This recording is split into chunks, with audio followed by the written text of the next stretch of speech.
ये मुंबई का 100 बरस कदीम बरतानिया होटल है, जो आज भी अपनी कदीम रवायत के साथ मौजूद है। यहाँ का बेरी पुलाव खाने के लिए लोग दूर दराज से आते हैं।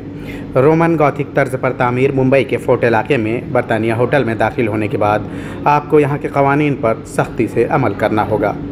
दीवारों पर होटल के कायदे और कानून की तख्ती सख्ती से मंसूब है। टेबल पर कैश बिल के बोर्ड आवेज़ा हैं। पारसी ईरानी तर्ज पर बने इस होटल के खाने से ज़्यादा इसके कदीम रवायत वाले बोर्ड और मुंबई के तारीख़ से वाबस्तगी के सबब लोग यहाँ आते हैं, जो फ़िलहाल नहीं दिखाई दे रहे क्योंकि इन दिनों ये होटल बदहाली के शिकार हैं। मुंबई के ग्लोरिया होटल के मालिक अब्बास भाई कहते हैं कि दरअसल दौर कदीम में ईरान से जो तबका भारत आया उनमें एक मुग़ल और एक पारसी थे। मुग़लों ने जिन ईरानी होटल की तामीर की वो दौर हाजिर के मुताबिक अपने आप को बदलते रहे, लेकिन पारसियों के होटल के कारोबार से वाबस्ता कारोबारियों ने ख़ुद को वक्त के साथ बदलना मुनासिब नहीं समझा। यही सबब है कि अब ईरानी होटल का वजूद ख़तरे में है। हाँ, जब ये लोग जब शुरू में आए थे तो अक्सर अच्छे स्पॉट्स पर उन्होंने होटलें खोली थी।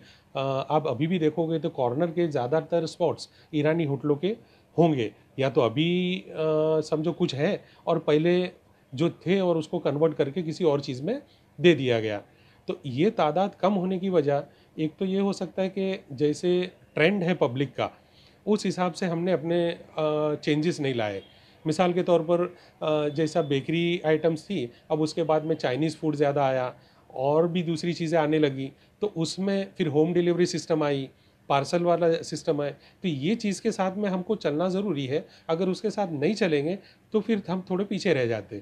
अब उसमें फिर पीछे रह जाने की वजह से कस्टमर कम हो गए, फिर वो आमदनी कम हो जाती है, आमदनी कम हो गई तो फिर होटल को चलाना मुश्किल हो जाता है। अब्बास भाई कहते हैं कि इनके होटल भी ईरानी तर्ज पर मुबनी है। इनके पास काफ़ी पुराना मेनू कार्ड आज भी मौजूद है। अब्बास भाई के ईरानी तर्ज पर बनी ग्लोरिया होटल का हमने जायज़ा लिया।